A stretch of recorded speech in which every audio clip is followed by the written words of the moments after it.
This podcast is kindly sponsored by Ellucian Student, powered by Banner. Ellucian Student is the modern AI-powered software-as-a-service solution, purpose-built for higher education, empowering your institution to seamlessly connect people, processes, and applications. By choosing Ellucian, you choose a winning combination of global and regional expertise. I'm Susanna Marsden, a higher education consultant who helps to develop and support HE institutions in the UK and beyond. This podcast takes a deep dive into the roles of people who work in this hugely varied higher education sector. Each episode reveals what's involved in a specific role, the career path that led to it, and tips on how to get in and get on in these jobs.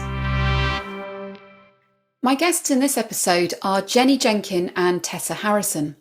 Both Tessa and Jenny have had 25-year-plus careers in higher education and both held registrar positions at various institutions. During the past few years, they've each forged new career directions outside universities but still working within HE. The episode explores the motivation for change and how they've experienced this transition. They also reflect upon the similarities and differences they now find in comparison with institutional life, as well as thoughts about the current and future direction of higher education.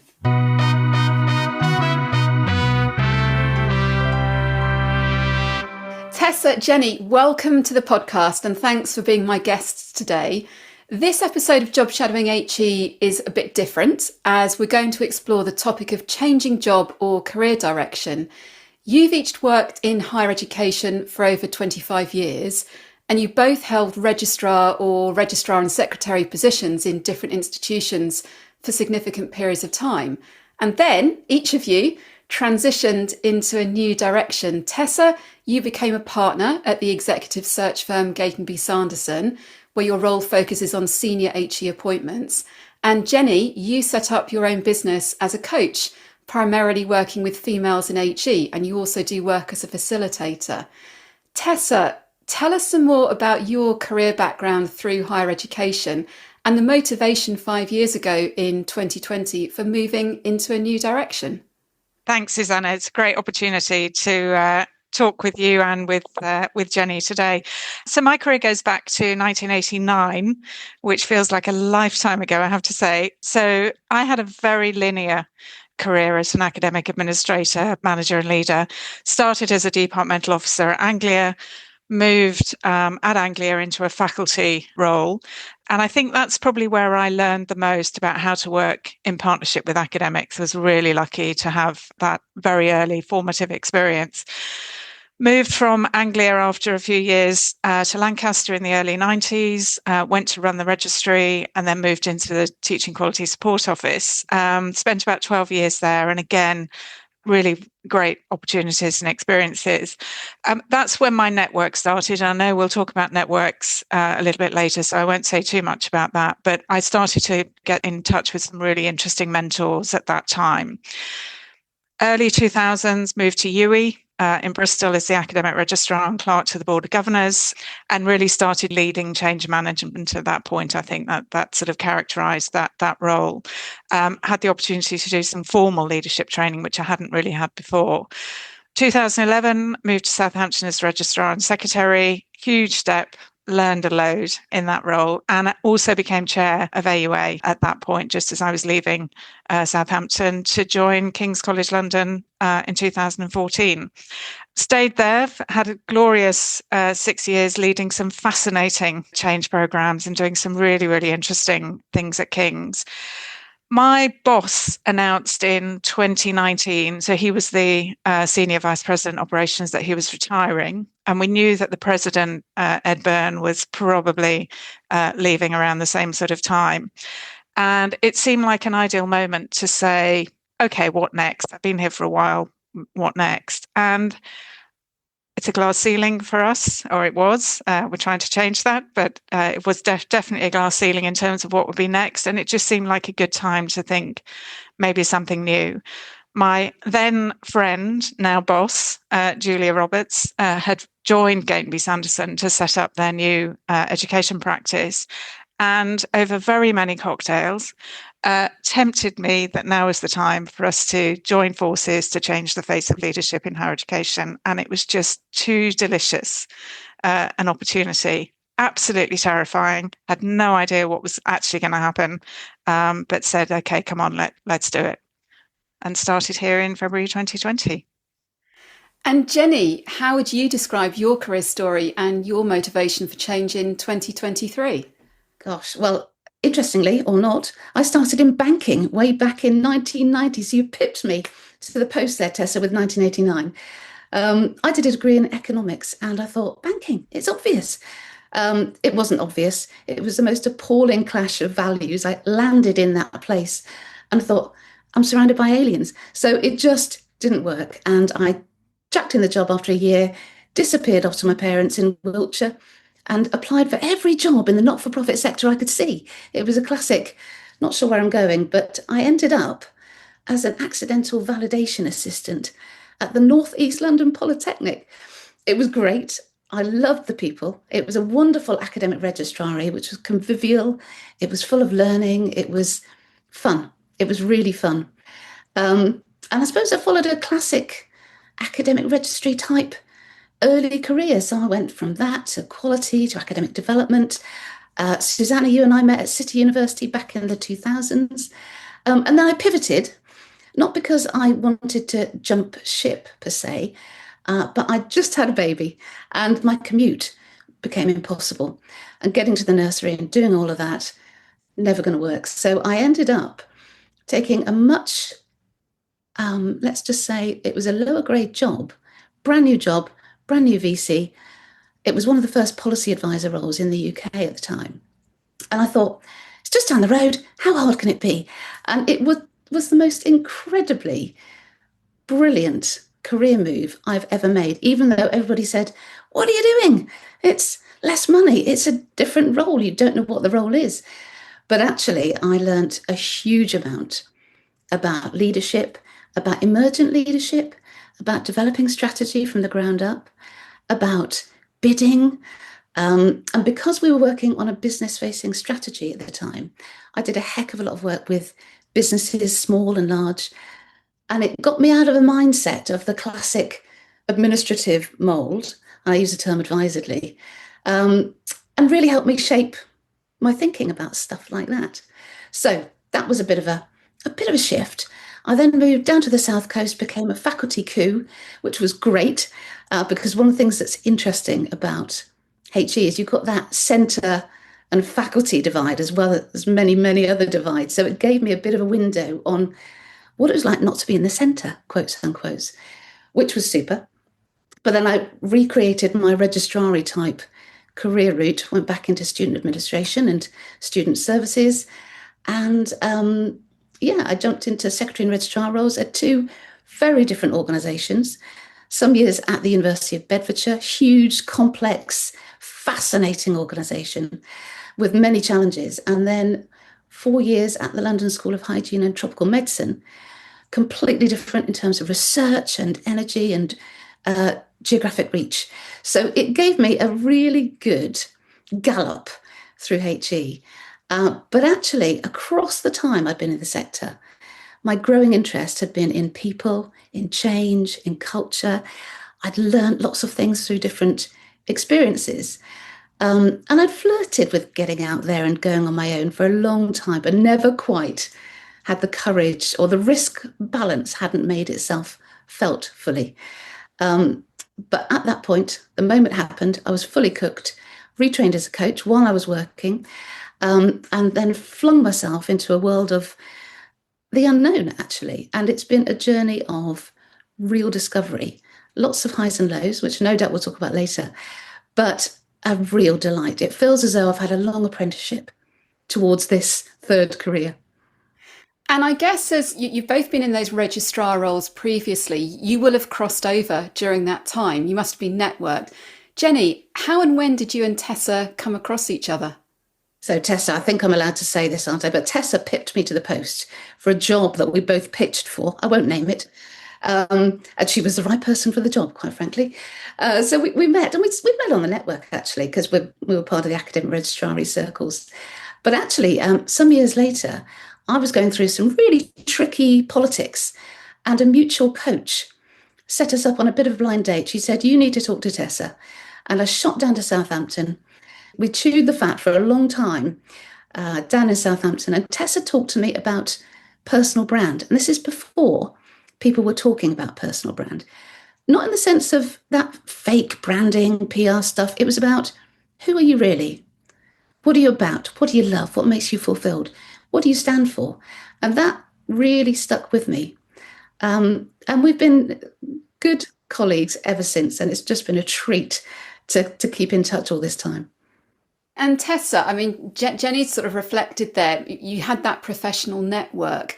Those networks are important, aren't they? What are your reflections on that? They're absolutely fundamental.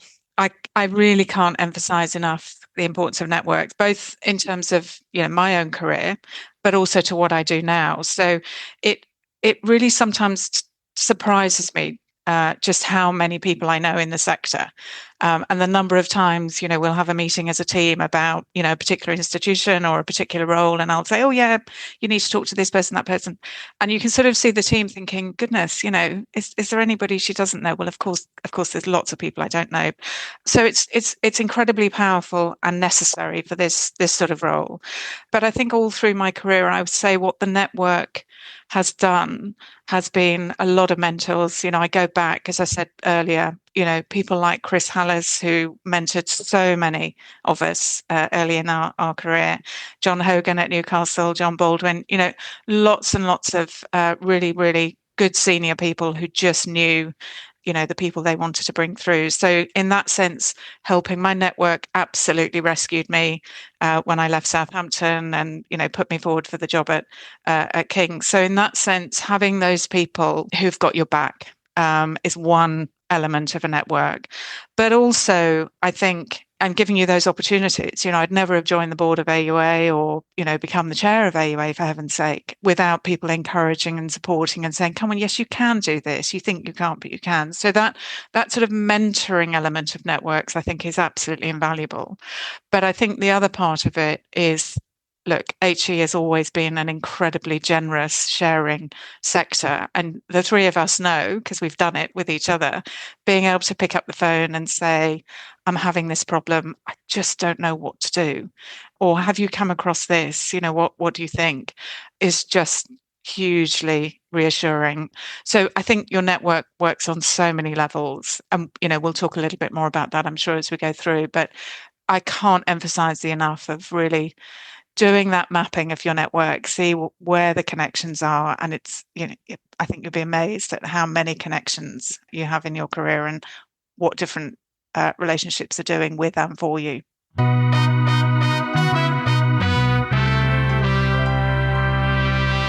The career background you've just described and the level of seniority you each reached meant that you were, pretty much embedded into HE life. You were known figures in the sector, including through the various networks you've just mentioned. Tessa, we all know there's no cookie cutter career paths in HE, but the career path of registrar to partner in an executive search firm may well have actually broken the cookie. How did you find colleagues' reactions to you taking this new path? It's a really good question. Surprising, weird, and slightly strange and baffling at times. So remember when I joined Gate & Sanderson in February 2020, and we all know what happened in March 2020. Some people were curious, slightly bemused.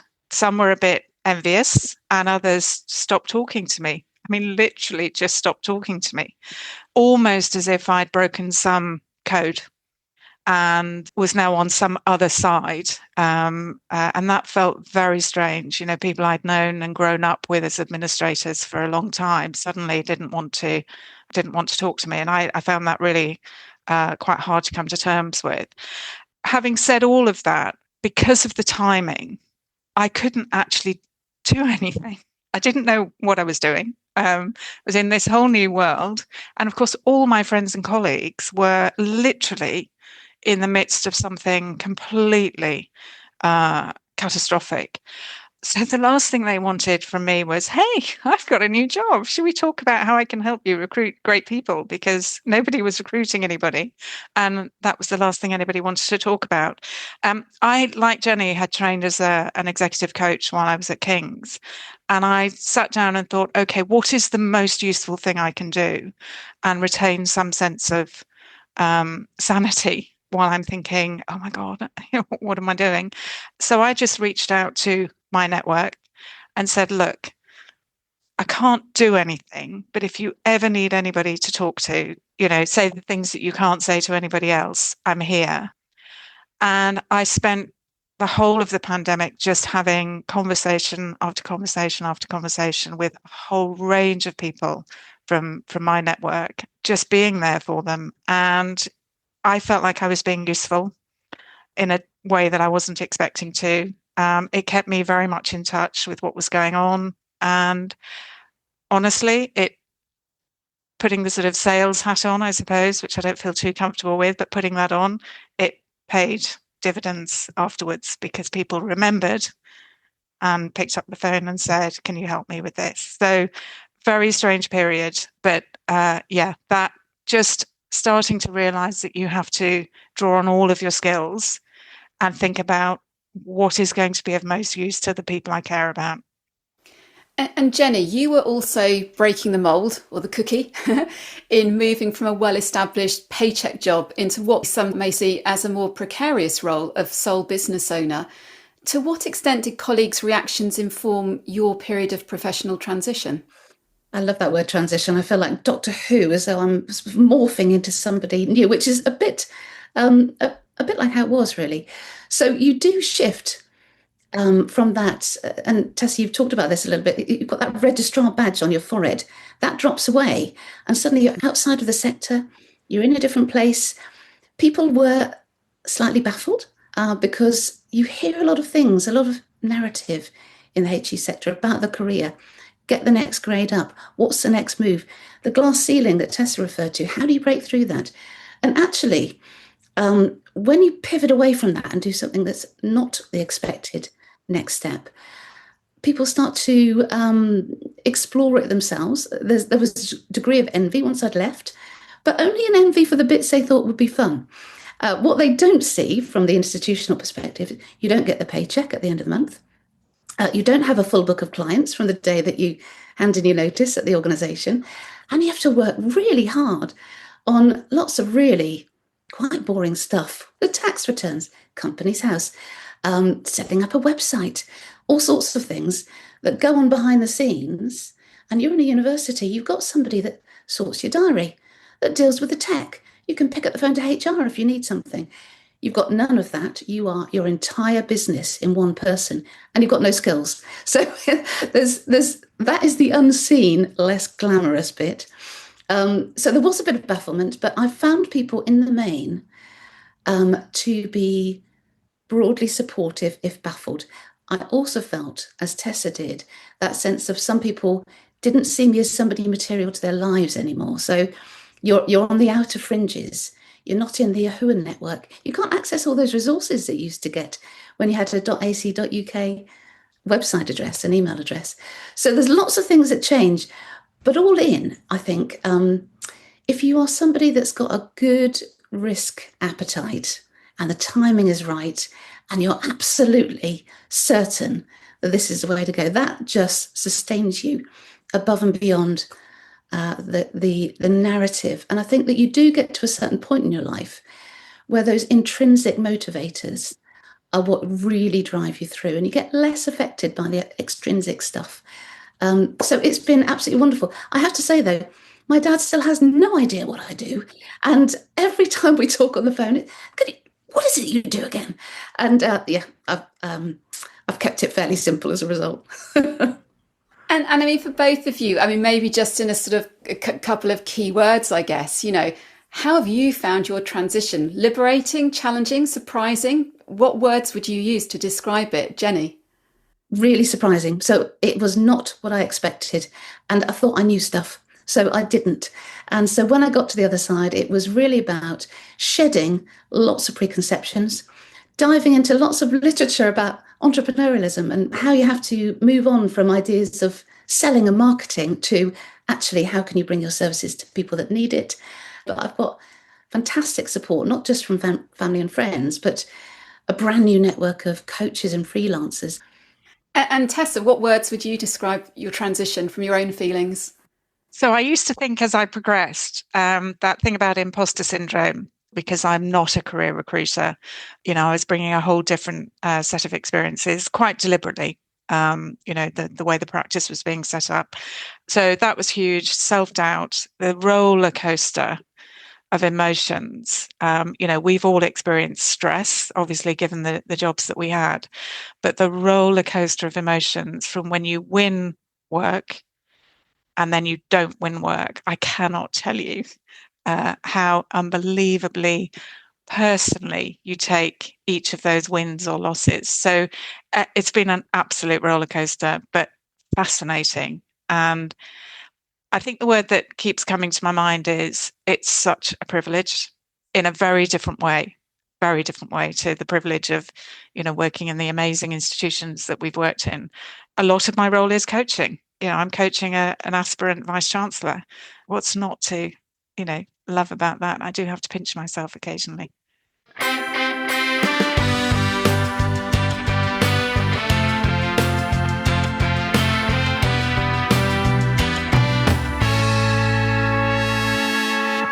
While many people are hugely proud to work in HE professional services, as we all were, we all know there's a tendency for colleagues not to talk much about the actual jobs they do, which of course is a prime reason for this podcast.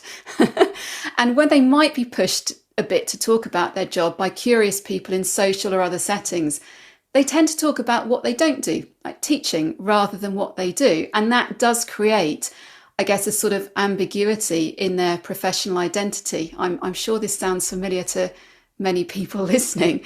So Jenny, I mean, you've picked up a little bit about this already when you mentioned your dad a moment ago. I'm interested to know more about the extent to which your professional identity is important to you. And also if you've needed to adapt that in transitioning your career into a new direction.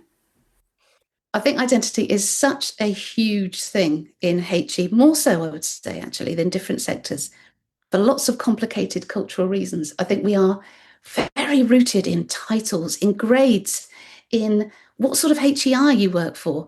All of those things sit on your shoulders and almost walk in the door before you do. So there's a real identity issue. And I think professional services feel that even more keenly, as you're saying, Susanna, because there's a hierarchy, let's be frank. In many organisations, the academic role is paramount. That's what we're about, isn't it? It's taking learning and research to the world. And we're there to make it all happen and support that translation. And so that can give an edge to it, to one's identity. So I was very aware of that while I was in the sector. And actually, the titles we use, registrar, what the heck does that mean? Academic registrar, all sorts of things that mean nothing to the world outside, unless you go into a hospital setting, in which case they get very baffled very quickly. But when you leap out of that, and in my case become a coach and a team coach, I've actually shifted away from the title towards what I do. So my strapline is I help women leaders in HE to thrive effectively. So I don't talk about what I am, I talk about what I do. And that took quite a while. So I had to really shift my mindset from that title thing, which mattered more to me than I thought, to my great shame. But I've got a little badge on my desk that says Jenny Jenkin, Chief Exec, Pareto Thinking Limited. And when I see that, it just flicks my brain into a slightly different place in the morning. And these little tricks sort of matter. And Tessa, your transition from registrar to partner at Gatesby Sanderson, I mean, that's moved you from this higher education setting into a more corporate setting. And I wonder, to what extent do you draw upon that previous professional identity into the role you now have when you're talking with colleagues, like you mentioned, like talking with vice chancellors? A lot, and more than I perhaps realised, actually. And some of this, it matters to me to not turn my back on, but that's how I identify myself. And I work with clients and candidates in HE who, when you say I was the X at X, you visibly see them go, oh, okay, this person knows what I'm talking about. They know the context. And I'll often say, so don't worry about acronyms and shorthand. So it matters a lot. And I do hear often that the reason why, I've won a role or I'm working with somebody is because they have that confidence that, they're dealing with somebody fairly unique, I think, in the industry, actually. I know there are lots of recruiters who claim to have worked in higher education, but I don't think anybody's worked at the level that I bring. So I think that does matter. And I have to say, I still see myself as working in higher education. I'm just serving it in a different way. So yeah, I have to be honest, I draw on it a lot, and I'm very proud actually of of what my career was. So yeah, I draw on it a lot, but quite deliberately, because I need to give people that reassurance that I'm not just a recruiter. And picking up on that, just a recruiter. I mean, Tessa, is it easier or more difficult now to explain to people what you do? So in people in the sector, if I say I'm a recruiter, they automatically think I'm working in student recruitment. So I've learned to actually say, a headhunter. And then you get, I'm thinking about, and that's great. And then you get the flip side, which is, and I have literally had people turn their back on me in settings because, gosh, I'm not talking to one of those. Outside, when I say I'm a recruiter, I tend to say I'm a recruitment consultant, and most people outside know what that means. But a little bit like Jenny, for people outside of the sector, and to some extent inside, I just talk about I recruit vice chancellors and senior leaders in universities, and most people get it. But it took me a while to realise that some people thought I was working in student recruitment. Universities are large and complex organisations with stated values. All of them, as we know, have their institutional politics, and all of them are navigating significant volumes of change, particularly at the moment. Tessa, you've moved from having a role that was right in the middle of all of that to one where you're appointing other people to be at the helm of it, whether they're senior academics or professional services colleagues. What are the similarities and differences in your experience of those two organisational cultures that you've transitioned between? Yeah, I think the similarities are to do with who's leading.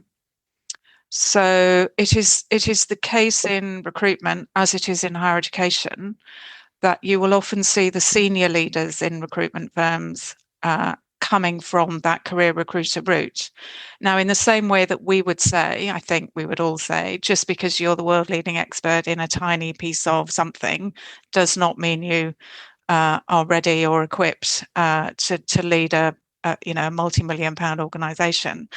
That is also true in the recruitment industry. So I see, practice leads or, senior people who have been fantastic recruiters, not so great in terms of that sort of senior leadership. So that's been quite interesting to work with colleagues here about their own leadership journey, actually. So that's been interesting.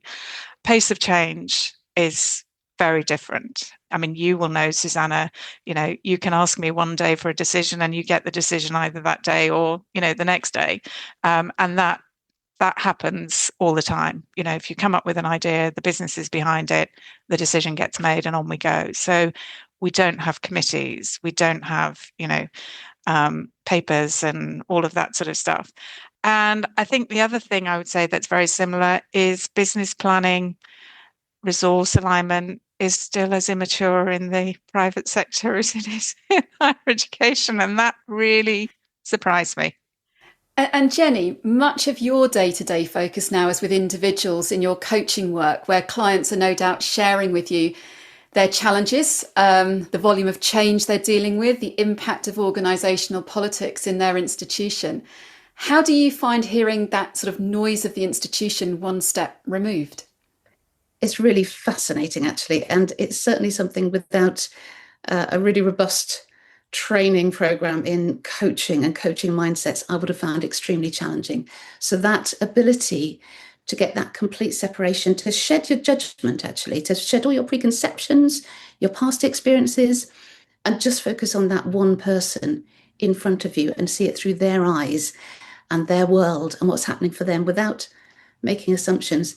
It's a really powerful part of the role, and one that is a genuine privilege that people let you into that world in such a honest and raw way. And so it has a discipline to it, which is bounded by the ethical frameworks that we work to. But it's also something that helps you really spot what you can just poke very gently to get that person from what might be a circular way of thinking into something a bit different. Because we've all been there in the middle of change and the noise and somebody's shouting and there's an emergency and students are having fights or there's a crisis on campus, and you can't really, your brain isn't working in a way that allows you to make reasoned, calm, purposeful decisions. Jumping out of that and somebody like me coming from a distance to say, actually, what about that? Or what would happen if that? It's just so delightful to see people think, gosh, hang on, I've thought of something. And to shift, not just a shift that is something that helps with that tactical moment, but something that can change in the way that they look upon those situations going forward. And when you each speak to clients in the respective careers you now have, Jenny, is there anything you miss from your previous institutional life? What would be that nugget that you miss?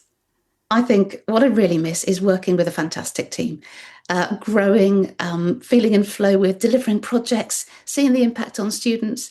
That's the thing that gives me the greatest thrill, that I miss.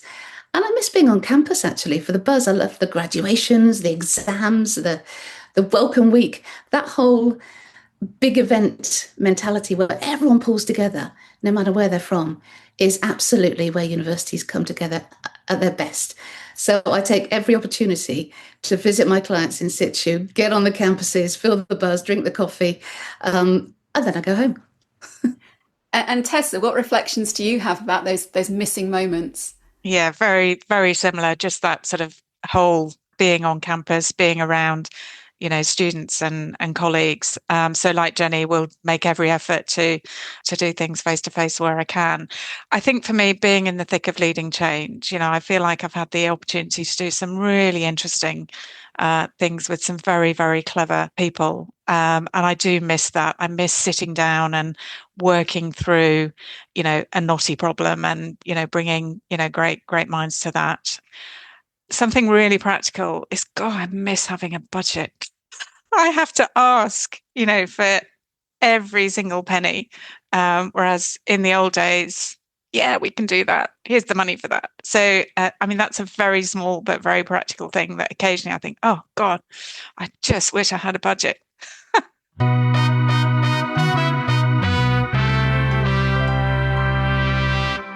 To bring back some terminology from that previous HE institutional setting, I'm interested to know a bit more about what the equivalent of an academic term looks like in each of your jobs in relation to the range and nature of work that you do. I mean, Jenny, being a business owner, I guess the flow of work, as we've talked about a bit already, can be up and down. Can you tell us a bit more about what that sort of academic term equivalent can hold for you? Yeah, sure. And I think what it holds is huge unpredictability. So there's a real lumpiness to the way that business comes in and goes out again. And that can make it quite difficult to really plan in the way that one can in a university setting, what you're going to do week to week, month to month. So that flexibility, so you can drop things, ramp things up, scale things back, that's quite significant and it's very different. I don't mind it, actually. I quite like it in a way because it means things are different every single day. But it does mean that I don't plan in detail, term by term. I use mood boards. I've got a vision. I've got a sort of a direction I'm going. And I sort of figure as long as I tack and turn and stay in that broad direction, I'm doing okay. And so long as I just, what's the phrase I need to use? It's something about holding your nerve, trusting the process, knowing you're absolutely doing the right thing. And that just keeps it on the straight and narrow. But that unpredictability is such a facet. Whereas I used to rock up to my office on a Monday morning and the in-tray would open, my day would unfold, I'd have back-to-back meetings for about 9 hours. I'd know exactly what was going on. So it's a complete volte-face, and it does mean managing your time takes on a completely different hue. And I don't work 9 to 5 Monday to Friday. I'm always working. I feel as though it's just a constant. And that's okay. It's taken a bit of adjustment in the family and so on, but it's actually rather lovely. And Tessa, what does an academic term look like for you in the world of HE executive search? Yeah, so in theory, sort of we have a bit more structure in that we work in halves, half one, first 6 months, half two, second 6 months, and sort of review activities take place in that sort of way. We work from January to December, so not aligned particularly well. And that was very interesting coming in and having to educate colleagues into an academic year and the flow. So they would say, why is it really quiet at this time? And well, because they're doing business planning, or because this is happening or that's happening. So there was no sense in which the flow of an academic year was impacting on, when business was coming through or not. So that was interesting. We also work on quarters, so there's a lot of reporting and a lot of obviously checking the numbers, etc., on that sort of quarter basis. I'm sure, Jenny, this will resonate with you. The role is sort of 12-week projects essentially. So it's start and finish projects, campaigns, and of course at the very time when you are doing the biggest number of projects, working the hardest on client and candidate stuff, is when you need to be doing your business development and finding new clients, new candidates, and that is impossible to manage and square. So that's been quite an adjustment, which is at the very time you are absolutely knee deep in delivery is when you also need to be doing the business development. And we are tested on, our KPIs around both. So managing all of that. But do you know what? Even compared to what we used to do in universities, it's fine. It's fine. The HE sector is experiencing some challenging times at the moment, as we know, and various steps are being taken to make institutions and the sector more broadly into more efficient and effective organisations. Going back to that point about being one step removed from institutional life, you're both able to look at what's going on now from a different lens from when you were in an institution. Tessa, what would you say are the key actions that need to be taken within institutions or across the sector more broadly to enable institutional life to thrive? So throughout 30 years, we always used to say at different points, this is the crisis, higher education is in crisis. Oh my goodness. This really does feel like higher education in crisis, and almost it's mind-blowing to think about how quickly. I mean, some of what's happening you could sort of track back, to sort of 10, even 15 years ago and think, well, if different decisions were made or different people were leading, maybe things would be different. But the speed at which many of our institutions are imploding, I think is probably the only word I can use. And I find that incredibly distressing. And of course, I'm seeing a lot of people who are being very seriously impacted. We used to make a joke, and I'm almost embarrassed to say this, but, we used to joke, well, the trouble with academics is they have no transferable skills. And it's an almost shocking thing to say, but actually, what I've come to realize, because of the sheer number of academic colleagues that I talk to at the moment who are being displaced, who really, really don't know how to articulate what it is they do, not the role title, as Jenny said before, but what it is they do. And what do you do if your entire life is coming to an end because there is no money?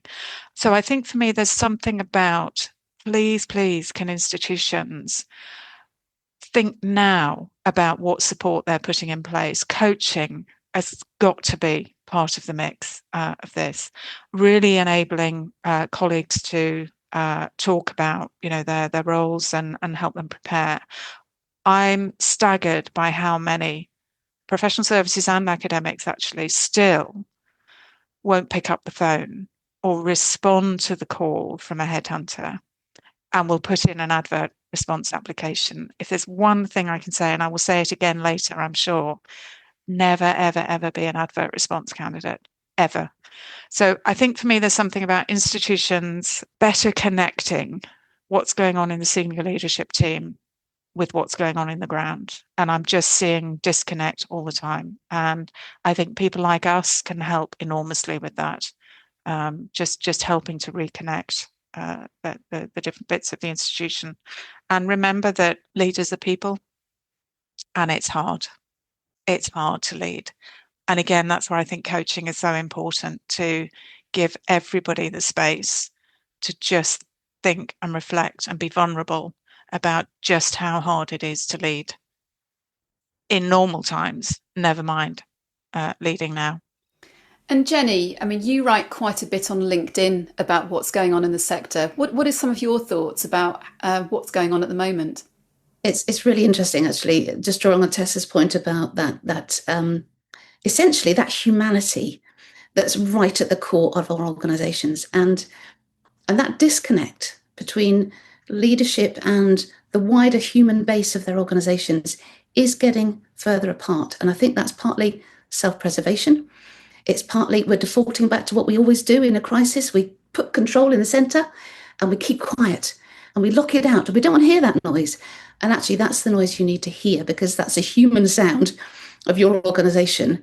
And it is that humanity in your organisation that will enable you to get through this change. And it's intriguing, I think, how we talk so much about the importance of culture, emotional intelligence, servant leadership. It's all over LinkedIn, isn't it? But actually, when you're in an organisation, people are poring over spreadsheets. They're looking at red lines. They're making numbers add up. They're looking at enabling documents, consultation documents. They're working out slotting and red circling. There's no connection between that process and what's going on with people. And yet it's the people that will determine if that organisation flourishes on the other side of this crisis. And there's a long, long period of time on the other side of this crisis that we need to be fit for. And I think that's where we fall foul of a real opportunity. And I don't think getting the numbers right is mutually exclusive with getting the people stuff right. The two things have to happen together. And if I have another conversation with somebody about the fact that they've had to ditch all the culture and people stuff but to sort out the finances, well, who knows what I may say. It could be rude. But I think it's absolutely vital for people to stop, take stock and say, if we sever the very essence of what makes us fantastic, which is our folk, we're not going to survive the other side, even if the numbers add up. And I do know that councils and boards of governors and regulators will be putting the pressure at auditors. They'll be saying, right, where's your budget? What's happening? What's going on? That's all true. The job of the leader is to say, you're right, we're going to be doing that. And do you know what? We're also going to make sure we come out of this in a really, really healthy state. And that's about our people. The two things have to go together. Finishing up our conversation today, I mean, you've just talked quite candidly there about the challenges going on in the sector and the turbulence that's being created for many colleagues in terms of job security. You've both kindly shared your own stories in this episode about your career paths, both within your institutions as well as moving beyond. Jenny, reflecting on what we've been talking about today, what advice would you give to colleagues, either for where they are now or into the future, about generally navigating career planning and career direction? Yeah, that's a biggie. So I think my first biggest bit of advice is don't start at the end. So don't start with going to Tessa and saying, what jobs have you got on your books, Tessa? Or going to jobs.ac.uk to see what's out there. Start at the beginning. Start with you. So who am I? What are my values? What do I need? What makes me excited? What do I love? What am I fantastic at? And I work with my clients on something that I call a word portrait. So it's building a picture of you that says everything there is to know. So you get comfortable with who you are. Many women will not say, oh, I'm brilliant at spreadsheets or strategy or change management. They'll say, oh, I'm really rubbish at public speaking. Actually shifting and owning what you're brilliant at is the first step to getting the job that you're going to love. So I would say start with you and then see what options open up, not the other way around. And Tessa, what are your reflections? Absolutely agree with what Jenny's just said. Take the time to think about what really gives you joy. What makes you happy in your work. Take risks, be brave, right? I think, Jenny and I think we have been brave. And I think, Susanna, you've been brave. We're doing something that we love doing. It's serving us, the sector that we love, in a very different way. So be brave and do use people like me. I spend a lot of time looking at CVs, looking at applications, for colleagues who aren't even, working on a role that we're working on. And what we can do, what I do frequently, is exactly what Jenny is saying. You're underselling yourself. You're not using the right verbs. You're not, really, really talking about what you've been doing.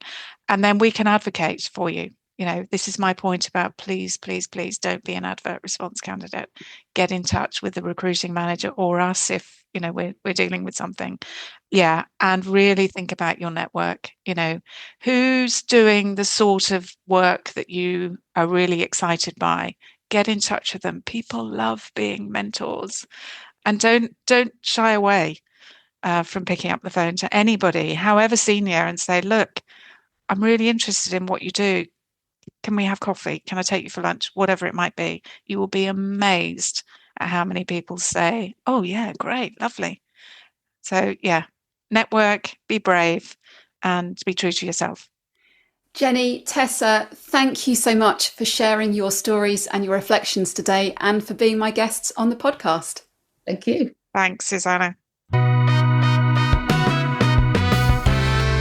Job Shadowing HE was written and presented by Susanna Marsden, and you can find out more information about her consultancy work at susannamarsden.co.uk. Audio production and music was by me, Rodri Marsden.